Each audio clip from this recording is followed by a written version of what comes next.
Imagine a world where we can do computation inside living cells. The problem that we're trying to solve is really trying to have a more sophisticated diagnosis that can happen automatically inside cells. Imagine a biological computer that operates inside a living cell.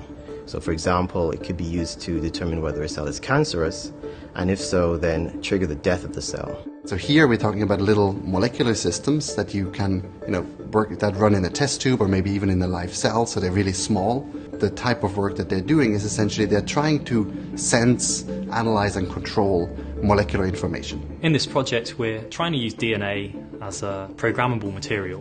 DNA is highly programmable, just like a computer, and we can program a whole range of complex behaviors using DNA molecules. So we're taking advantage of a phenomenon called DNA strand displacement.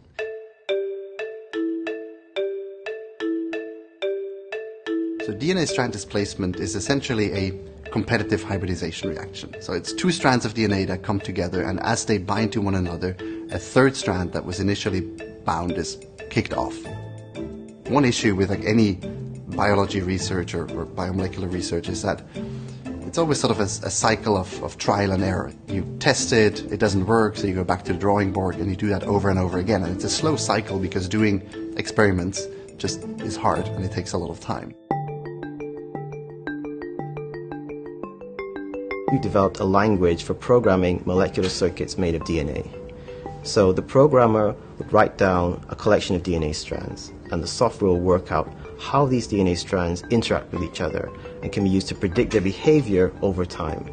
And this kind of software could, for example, be used to detect and fix bugs in a molecular circuit design before that circuit is built. For decades, biologists had been using chemical reaction networks as a means of describing the behavior of biological systems.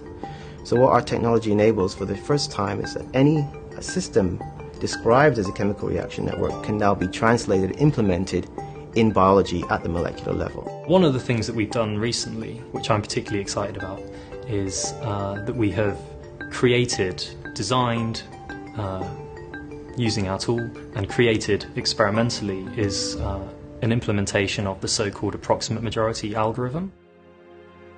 At the moment, really the technology is very much in its infancy. It's still very much at the research stage. So most of what we're doing is in the test tube. An enormous goal will be to have what we're able to do in the test tube also working inside cells. That's a hugely enormous challenge. So this could enable a whole range of biotechnology applications. For example, it could allow us to both detect and treat disease to a level of precision that has not been possible so far. It could also allow us to make new compounds far more efficiently.